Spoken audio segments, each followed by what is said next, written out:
10 ಎಕರೆ ಜಮೀನಿದ್ದರೂ ಸಹ ಕೃಷಿ ಎಂದ ತಕ್ಷಣ ಮೂಗು ಮುರಿಯುವ ಈ ಕಾಲದಲ್ಲಿ ಇಲ್ಲೊಬ್ಬ ಯುವಕ ಮನೆಯ ಮೇಲೆ ಡ್ರ್ಯಾಗನ್ ಫ್ರೂಟ್ ಬೆಳೆದಿದ್ದಾನೆ. ಹೌದು, 228 ಚದರ ಅಡಿ ಜಾಗದಲ್ಲಿ 13 ವಿವಿಧ ತಳಿಯ ಡ್ರ್ಯಾಗನ್ ಗಿಡಗಳನ್ನು ಬೆಳೆಸಿದ ರೈತ ಇದೀಗ ಅತಿ ಕಡಿಮೆ ಜಾಗದಲ್ಲಿ ಹೆಚ್ಚು ಆದಾಯ ಗಳಿಸುತ್ತಿದ್ದಾರೆ. ಇನ್ನು ಡ್ರ್ಯಾಗನ್ ಕೃಷಿಯಲ್ಲಿ ಯಶಸ್ಸು ಕಂಡ ರೈತನ ಬಗ್ಗೆ ಇಲ್ಲಿದೆ ನಮ್ಮ ವಿಶೇಷ ವರದಿ, ನೋಡಬನ್ನಿ.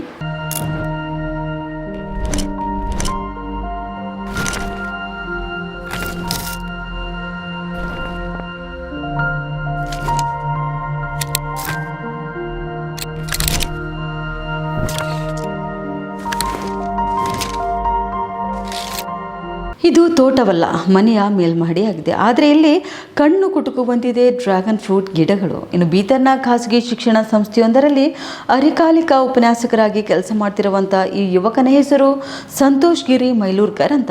ತಮ್ಮ ಮನೆಯ ಮೇಲ್ಮಹಡಿಯ 228 ಚದರ ಅಡಿ ಜಾಗದಲ್ಲಿ ಡ್ರ್ಯಾಗನ್ ಬೆಳೆದು ಯಶಸ್ಸು ಕಂಡಿದ್ದಾರೆ. ಇನ್ನು 2019ರಲ್ಲಿ ಈತನ ಆರೋಗ್ಯದ ಸಮಸ್ಯೆ ಉಂಟಾದಾಗ ಆತನ ಆರೋಗ್ಯ ಸುಧಾರಣೆಗಾಗಿ ಡ್ರ್ಯಾಗನ್ ಫ್ರೂಟ್ ಬೆಳೆಸುವಂತೆ ಸಲಹೆ ನೀಡಿದ ಸಮಯದಲ್ಲಿ ಆತನ ಮನೆಯ ಟೆರೆಸ್ ಮೇಲೆ ಡ್ರ್ಯಾಗನ್ ಫ್ರೂಟ್ ಬೆಳೆಸುವಂತ ಆಸಕ್ತಿ ಹುಟ್ಟಿತ್ತು. ಸೊ ಹೀಗಾಗಿ ಮನೆ ಮೇಲೆ ಡ್ರ್ಯಾಗನ್ ಫ್ರೂಟ್ ಬೆಳೆಸಿದ್ದೇನೆ ಎನ್ನುತ್ತಾರೆ ಸಂತೋಷ್ ಗಿರಿ ಮೈಲೂರ್ಕರ್ ಅವರು. ಟೆರೆಸ್ ಗಾರ್ಡನಿಂಗ್ ಮಾಡಿದ್ದೀನಿ ಡ್ರ್ಯಾಗನ್ ಫ್ರೂಟ್ ಬಗ್ಗೆ. ಸೊ ನಾನು ಇಲ್ಲಿ 2019 ಒಳಗಡೆ ನಾನು ಒಂದು ಆರೋಗ್ಯದಿಂದ ಭಾಳಷ್ಟು ಪ್ರಾಬ್ಲಮ್ ಆಗಿತ್ತು, ನನಗೆ ಪ್ಲೇಟ್ಲೆಟ್ಸ್ ಕಡಿಮೆ ಆಗಿತ್ತು. ಸೊ ಅದ ಕಾರಣನಾಗಿ ಸ್ವಲ್ಪ ಆ ಒಂದು ವಿಷಯದಲ್ಲಿ ನಾನು ರಿಸರ್ಚ್ ಮಾಡ್ತಾ ನೋಡಿದಾಗ ಒಂದು ಡ್ರ್ಯಾಗನ್ ಫ್ರೂಟ್ ಬಗ್ಗೆ ನಂಗೆ ಅರ್ಥ ಆಗ್ತದೆ. ಸೊ ಅದೇ ಪ್ರಕಾರ ನಾವು ಒಂದು 2017ನಲ್ಲಿ ಒಂದು ಬಿಗ್ ಬಜಾರ್ನಲ್ಲಿ MSc ಓದ್ತಾ ಇದ್ದಾಗ ಆವಾಗ ನಾನು ಒಂದು ಸ್ವಲ್ಪ ಡ್ರ್ಯಾಗನ್ ಫ್ರೂಟ್ ಬಗ್ಗೆ ಹಣ್ಣು ನೋಡಿದ್ದೆ ನಾನು. ಸೊ ಅದೇ ಪ್ರಕಾರ ಅಲ್ಟರ್ನೇಟ್ ಆಗಿ ನೋಡಿದಾಗ ಕಿವಿ ಫ್ರೂಟ್ನೂ ಇದೆ. ಸೊ ಅದೇ ಪ್ರಕಾರ ಅದು ಬೆಳೆಸ್ಲಿಕ್ಕೆ ಅದಕ್ಕೆ ಸ್ವಲ್ಪ ಕ್ಲೈಮೇಟ್ ಭಾಳಷ್ಟು ರೇರ್ ಬೇಕು ಅದಕ್ಕೆ. ಸೊ ಅದೇ ಪ್ರಕಾರ ನಮ್ಮದು ಡ್ರ್ಯಾಗನ್ ಫ್ರೂಟ್ ನೋಡಿದಾಗ ಅದು ಎಲ್ಲ ಪ್ರದೇಶದಲ್ಲಿ ಬೆಳೀತದೆ. ಸೊ ಅದೇ ಪ್ರಕಾರ ಆ ಒಂದು ಸಿಚುವೇಶನ್ ನೋಡ್ಕೊಂಡು ಪ್ಲೇಟ್ಲೆಟ್ಸ್ ಕಡಿಮೆ ಆಗೋ ಒಂದು ಸಿಚುವೇಶನ್ ನೋಡ್ಕೊಂಡು ನಾನು ಒಂದು ಬೀದರ್ನಲ್ಲಿ ನೋಡಿದಾಗ ಇದು ಒಂದು ಫ್ರೂಟು 150 ಪ್ಲಸ್ 200 ರುಪೀಸಿಗೆ ಒಂದು ಪೀಸ್ ಮಾಡ್ತಾಯಿದ್ರು. ಸೊ ಅದೇ ಪ್ರಕಾರ ಯಾಕೆ ನಾವು ಮನೇಲಿ ಮಾಡಬಾರ್ದು ಅಂಥೇಳಿ ನಾನು ಸ್ವಲ್ಪ ನೋಡಿದಾಗ ನನಗೆ ಹೊಲ ಇದ್ರೂ ಬಟ್ ನಾನು ಒಂದು ಟೆರೆಸ್ನಿಂಗ್ ಗಾರ್ಡನಿಂಗ್ ಮಾಡ್ಬೇಕಂತೇಳಿ, ಬಿಕಾಸ್ ಭಾಳಷ್ಟು ಜಾಗ ವೇಸ್ಟ್ ಆಗ್ತದೆ ಇಲ್ಲಿ. ಸೊ ಅದೇ ಪ್ರಕಾರ ನೋಡ್ಕೊಂಡು ನಾನು ಒಂದು ಕಡಿಮೆ ಜಾಗದಲ್ಲಿ ತರಿಸಿ ಒಂದು ಮಾಡಬೇಕು ಡ್ರ್ಯಾಗನ್ ಫ್ರೂಟ್ ಅಂತೇಳಿ ನಾವು ಒಂದು ಸ್ಟಾರ್ಟ್ ಮಾಡಿದ್ದೆ. ಅವಾಗ ಫಸ್ಟ್ ಆಫ್ ಆಲ್ ನಾನು 2020ನಲ್ಲಿ ಸ್ಟಾರ್ಟ್ ಮಾಡಿದ್ದೆ. ಸೊ ನಾಸಿಕ್ಲಿಂದ ಒಂದು 4 ಸ್ಯಾಪ್ಲಿಂಗ್ಸ್ ತೊಗೊಂಡಿದ್ಬಿಟ್ಟು ನಾನು ಸ್ಯಾಪ್ಲಿಂಗ್ಸ್ ತರಿಸಿ ನಾನು ಫಸ್ಟ್ ಆಫ್ ಆಲ್ ನಾನು ಗ್ರೌಂಡಾಗ ನೋಡಿದ್ದೀನಿ, ಬಟ್ ರಿಸಲ್ಟ್ ಹಂಗೆ ಕರೆಕ್ಟಾಗಿ ಬಂದಿಲ್ಲ. ಸೊ ಅದೇ ಪ್ರಕಾರ ನಾನು ಮೂವ್ಮೆಂಟ್ನಲ್ಲಿ ಟೆರೆಸ್ನಲ್ಲಿ ಬಂದಿದ್ದೀನಿ. ಇನ್ನು ನಾನು ಇದನ್ನು ಅತಿ ಚಿಕ್ಕ ಮಟ್ಟದಲ್ಲಿ ಪ್ರಾರಂಭ ಮಾಡಿದ್ದು 35,000 ಹಣವನ್ನು ಖರ್ಚು ಮಾಡಿದ್ದಾನೆ. ಇನ್ನು 2021ರಿಂದ ಹಿಡಿದು 22ರಲ್ಲಿ ಬೆಳೆ ಬೆಳೆದಾಗ 15ರಿಂದ 25 kg ಮಾತ್ರ ಇಳುವರಿ ಬಂದಿತ್ತು.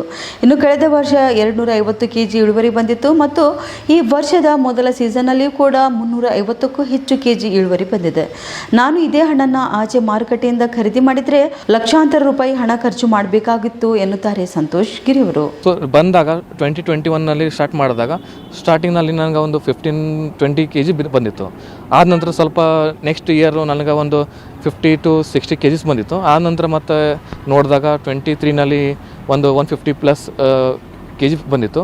ಆ್ಯಂಡ್ 24 ಒಳಗಡೆ ನಂಗೆ ಆರಾಮಾಗಿ ಒಂದು 250 ಪ್ಲಸ್ ಆರಾಮಾಗಿ ನನಗೆ ಒಂದು 6 ಸೀಸನಲ್ಲಿ ನಂಗೆ ಬಂದಿದೆ. ಆ್ಯಂಡ್ ಇವಾಗ ರೀಸೆಂಟಾಗಿ 2025 ಒಳಗಡೆ 2 ಸೀಸನ್ನಲ್ಲಿ ನನಗೆ ಫಸ್ಟ್ ಸೀಸನ್ನಲ್ಲಿ ನನಗೆ ಆ್ಯಕ್ಚುಲಿ 350 ಪ್ಲಸ್ kg ಸಿಕ್ಕಿದೆ. ಆ್ಯಂಡ್ ನಾವು ನೋಡಿದಾಗ ನಾವೊಂದು ಒಂದು ಸ್ಮಾಲ್ ಸ್ಕೇಲ ನೋಡಿನಿ ಸಮ್ R&D ಪ್ರಕಾರ ನೋಡಿದಾಗ. ಸೊ ಇಲ್ಲಿ ಒಂದು ಸ್ಮಾಲ್ ಸ್ಕೇಲ್ದಾಗ ನೋಡಿದ್ರೆ ನನಗೊಂದು ಫ್ರೇಮಿಂಗ್ ಮಾಡ್ಕೊಂಬ ಕಡೆಯಿಂದ ಒಂದು 35,000 ನನಗೆ ವೇಸ್ಟ್ ಆಗಿದೆ. ಬಿಕಾಸ್ ನಾನು ವೇಸ್ಟ್ ಏನು ಅಂತ ಅನ್ಕೊಂಬಲ್ಲ, ನನಗೆ ಬೆನಿಫಿಟ್ ಆಗಿದೆ. ಬಿಕಾಸ್ ಭಾಳಷ್ಟು ನನಗೆ ಫ್ರೂಟ್ ಸಿಕ್ಕಿದೆ. ಆ್ಯಂಡ್ ಇವಾಗ ನಮ್ಮ ಮಾರ್ಕೆಟ್ ಒಳಗೆ ನಾವು ಅದೇ ಪ್ರಕಾರ ತರ್ತಾ ಹೋದಾಗ 1 lakhs 2 lakhs ತನಕ ನಮ್ಗೆ ಖರ್ಚು ಬರ್ಬೋದಿತ್ತು ಮಂತ್ಲಿ ನೋಡಿದಾಗ. ಸೊ ಅದೇ ಪ್ರಕಾರ ನಾನು ಒಂದು ಓನಾಗಿ ನಾನು ಬೆಳೆಸಿದ್ದೀನಿ. ಆ್ಯಂಡ್ ಇದು ಉತ್ಪಾದನೆ ಕೊಡುತ್ತೆ. ಆ್ಯಂಡ್ ಮೇಲಿಂದ ಜೂನ್ ತನಕ ನಮಗೆ, ಮೇಲಿಂದ ನವಂಬರ್ ತನಕ ಕೊಡುತ್ತೆ ನಮಗೆ. ಸೊ ಅದೇ ಪ್ರಕಾರ ನೋಡಿದಾಗ ನಾನು ಆ್ಯಕ್ಚುಲಿ ನಾನು ಮಾರ್ಕೆಟಿಗೆ ಹಾಕಿಲ್ಲ, ಬಟ್ ಅದೇ ಪ್ರಕಾರ ನಮ್ಮದು ಫ್ರೆಂಡ್ಸ್ ಬಳಗ ಸ್ವಲ್ಪ ಅವರಿಗೆ ಹೆಲ್ಪ್ ಆಗಲಿ ಅಂತೇಳಿ ನಾನು ಕೊಟ್ಬಿಟ್ಟಿನಿ ನಾನು. ಇನ್ನು ಒಟ್ಟಾರೆಯಾಗಿ ತನ್ನ ಕೆಲಸದ ನಡುವೆ ಸಿಗುವ ಬಿಡುವಿನ ಸಮಯದಲ್ಲಿ ಲಕ್ಷಾಂತರ ರೂಪಾಯಿಯ ಬೆಳೆಯನ್ನು ತಮ್ಮ ಮನೆಯ ಟೆರೆಸ್ ಮೇಲೆಯೇ ಬೆಳೆದಿರುವಂಥ ಸಂತೋಷ್ ಅವರ ಕಾರ್ಯ ನಿಜಕ್ಕೂ ಸ್ಫೂರ್ತಿದಾಯಕವಾಗಿದೆ. ಅಷ್ಟೆಲ್ಲ ವಿವಿಧ ತಳಿಯ ಡ್ರ್ಯಾಗನ್ ಫ್ರೂಟ್ಗಳನ್ನು ತಮಗೆ ಲಭ್ಯವಿರುವಂಥ ಅಲ್ಪ ಜಾಗದಲ್ಲಿ ಬೆಳೆದು ಮನಸ್ಸಿದ್ದರೆ ಏನು ಬೇಕಾದರೂ ಮಾಡಬಹುದು ಎಂದು ತೋರಿಸಿಕೊಟ್ಟಿದ್ದಾರೆ. ಹಾಗೂ ನಮ್ಮೆಲ್ಲರಿಗೂ ಮಾದರಿ ಕೂಡ ಆಗಿದ್ದಾರೆ ಸಂತೋಷ್ ಗಿರಿ ಮೈಲೂರ್ಕರ್ ಅವರು.